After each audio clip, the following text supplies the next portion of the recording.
അസ്സലാമു അലൈക്കും വറഹ്മത്തുള്ളാഹി വബറകാതുഹു. പ്രിയപ്പെട്ട സുഹൃത്തുക്കളെ, നമ്മുടെ വിസ്ഡം ഹദീസ് പഠന ക്ലാസ്സിൽ ഇന്ന് നാം പഠിക്കുന്നത് ഹബീബ് മുഹമ്മദ് റസൂലുള്ളാഹി സ്വല്ലല്ലാഹു അലൈഹി വസല്ലമ തങ്ങളുടെ സ്വഭാവം, തങ്ങളുടെ ശൈലി ആണ് ഇന്നത്തെ ഹദീസിൽ നാം പഠിക്കുന്നത്.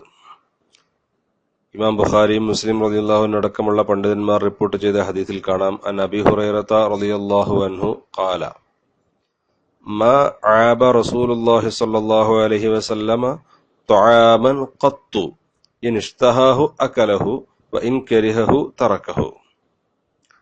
നബി സല്ലല്ലാഹു അലൈഹി വസല്ലമ തങ്ങൾ ഒരിക്കലും കുറ്റം പറഞ്ഞിട്ടില്ല. മാ ആബ റസൂലുള്ളാഹി സ്വല്ലല്ലാഹു അലൈഹി വസല്ലം, നബി സല്ലല്ലാഹു അലൈഹി വസല്ലമ തങ്ങൾ ഐബാക്കിയിട്ടില്ല, കുറ്റം പറഞ്ഞിട്ടില്ല. തുആമൻ, ഒരു ഭക്ഷണത്തെയും, ഖത്തു, തീരെ തന്നെ ഒരിക്കലും ഒരു ഭക്ഷണത്തെയും നബി സല്ലല്ലാഹു അലൈഹി വസല്ലമ തങ്ങൾ കുറ്റം പറഞ്ഞിട്ടില്ല. ഇൻ ഇഷ്തഹാഹു അകലഹു, തങ്ങൾക്കതിൽ താല്പര്യമുണ്ടെങ്കിൽ ആ ഭക്ഷണം കഴിക്കും. വൈൻ കരിഹഹു തറക്കഹു, അല്ല ഭക്ഷണത്തിൽ താല്പര്യമില്ലെങ്കിൽ, കൊണ്ടുവന്ന ഭക്ഷണം ഇഷ്ടപ്പെട്ടില്ലെങ്കിൽ, അല്ലെങ്കിൽ ആ ഭക്ഷണത്തിൽ താല്പര്യമില്ലെങ്കിൽ അത് ഒഴിവാക്കും, കഴിക്കാതെ മാറ്റിവെക്കും. ഇത്രയല്ലാതെ ആ ഭക്ഷണം മോശമായി, എന്താണ് ആ ഭക്ഷണം എന്നൊക്കെ പറഞ്ഞ് ഭക്ഷണത്തെ കുറ്റപ്പെടുത്തുന്ന സ്വഭാവം നബി സല്ലല്ലാഹു അലൈഹി വസല്ലമ തങ്ങൾക്ക് ഇല്ലായിരുന്നു. ഇല്ലെന്ന് മാത്രമല്ല, നബി സല്ലല്ലാഹു അലൈഹി വസല്ലമ തങ്ങൾ അത് പ്രത്യേകം പഠിപ്പിച്ചിട്ടുമുണ്ട്, ഒരു ഭക്ഷണത്തെയും കുറ്റം പറയാൻ പാടില്ല. അപ്പോ നമ്മൾ വളരെയധികം ഗൗരവത്തോടെ ചിന്തിക്കേണ്ട ഒരു വിഷയമാണത്. പലപ്പോഴും കല്യാണങ്ങൾക്കും സദ്യകൾക്കും മറ്റുമൊക്കെ പോയാൽ ആ ഭക്ഷണത്തെ കുറിച്ച് കമന്റ് അടിക്കലാണ് പിന്നീടുള്ള കുറഞ്ഞ സമയം നമ്മുടെ ജോലി. ആ ഭക്ഷണം അത് വളരെ മോശമായി, അത്ര ടേസ്റ്റ് ഇല്ല, അങ്ങനെ ആ ഭക്ഷണത്തെ കുറിച്ച് കുറ്റം പറയുന്ന ഒരു ശൈലി ഒരിക്കലും അത് ഹബീബായ മുഹമ്മദ് റസൂലുള്ളാഹി സ്വല്ലല്ലാഹു അലൈഹി വസല്ലമ തങ്ങൾ പഠിപ്പിച്ച ശൈലിയല്ല, സ്വഭാവമല്ല. ഒരിക്കലും ഭക്ഷണത്തെ നാം കുറ്റപ്പെടുത്തരുത്. മദ്ഹ് പറയുക, ഉള്ള എത്രത്തോളം മദ്ഹ് പറയാൻ പറ്റുമോ അത്രത്തോളം മദ്ഹ് പറയുക. ഇനി കുറ്റമാണ് നമ്മുടെ ശ്രദ്ധയിൽപ്പെട്ടതെങ്കിൽ അത് മറച്ചു വെക്കുക.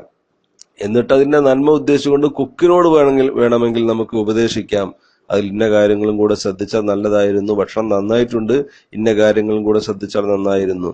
ഇങ്ങനെ നല്ലത് പറയുക എന്നതല്ലാതെ, അല്ലെങ്കിൽ നല്ലത് ഉപദേശിക്കുക എന്നതല്ലാതെ ഒരിക്കലും ഒരു ഭക്ഷണത്തെ കുറിച്ചും നമ്മൾ കുറ്റം പറയാൻ പാടില്ല. അത് നമ്മുടെ ജീവിതത്തിൽ നമ്മുടെ അല്ലാഹു തആല തരുന്ന റിസ്ഖിനെ തന്നെ ബാധിക്കാൻ സാധ്യതയുണ്ട്. അല്ലാഹു തആലയാണല്ലോ നമുക്ക് ഭക്ഷണം നൽകുന്നവൻ. അപ്പൊ ഭക്ഷണങ്ങളെ നാം കുറ്റപ്പെടുത്തുമ്പോൾ ഒരു പക്ഷേ ഭക്ഷണത്തിലുള്ള പരീക്ഷണങ്ങൾക്ക് നാം വിധേയമാകേണ്ടി വരും. അതില്ലാതിരിക്കാനും, പിന്നെ നമ്മുടെ സ്വഭാവം അത് ഹബീബ് സല്ലല്ലാഹു അലൈഹി വസല്ലമ തങ്ങൾ പഠിപ്പിച്ച സ്വഭാവമാകാനും, അവിടുത്തെ സ്വഭാവം നമ്മുടെ ജീവിതത്തിൽ പകർത്താനും ഒരിക്കൽ പോലും ഭക്ഷണത്തെ നാം കുറ്റപ്പെടുത്തരുത്. നമ്മളെല്ലാവരും മുത്തുനബിയെ സ്നേഹിക്കുന്നവരാണ്. അതുകൊണ്ട് തന്നെ റസൂലുള്ളാഹി സ്വല്ലല്ലാഹു അലൈഹി വസല്ലമ തങ്ങളെ സ്നേഹിക്കുന്ന മുഴുവൻ ആളുകളും ഒരു ഭക്ഷണത്തെയും കുറ്റം പറയാൻ പാടില്ല. അതുകൊണ്ട് നാം ഇന്ന് തന്നെ തീരുമാനിക്കുക, ഇനി ഒരിക്കലും ഒരു ഭക്ഷണത്തെയും ഞാൻ കുറ്റപ്പെടുത്തില്ല, ഒരു ഭക്ഷണത്തെയും ഞാൻ ഐബാക്കില്ല എന്ന് നമ്മൾ മനസ്സുകൊണ്ട് തീരുമാനമെടുക്കുക.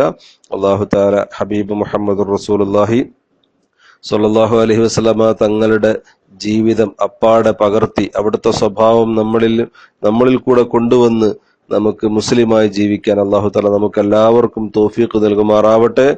ആമീൻ ബിറഹ്മതിക യാ അർഹമർ റഹീമീൻ. അസ്സലാമു അലൈക്കും വറഹ്മത്തുള്ളാഹി വബറകാതുഹു.